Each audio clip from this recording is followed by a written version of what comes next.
খেয়েছো? কি মধুর ছোট্ট একটা শব্দ, কিন্তু জ্যোৎস্নার মতো গাঢ়, জ্ঞানচর্চার মতো জায়মান। খেয়েছো? আমাকে জিজ্ঞেস করতো আমার বুড়ো মা। ভাত বেড়ে দিতে দিতে নিজেই ভাতের হাঁড়ি হয়ে দরজায় বসে থাকতো মা। খেয়েছো? জিজ্ঞেস করতো একটা পরের বাড়ির মেয়ে। পরের বাড়ির মেয়ে নিজের বাড়ির হয়ে উঠলে আসল জ্যোৎস্না ওঠে রাতে। তাকে ক্যান্সার নিয়ে নিল। খেয়েছো? জিজ্ঞেস করতো সেই ছোট্ট রোড়ো। সোনার খোঁজে সে এখন আমেরিকা।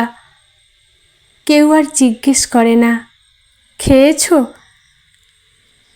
আমি একটা ৮০ তলার ঘরে বসে বলি, নির্জনতা, এসো আমরা দুজন মিলে দুজনকে খাই। দক্ষিণের হাওয়া এসে চুল নেড়ে জানতে চায় খেয়েছো?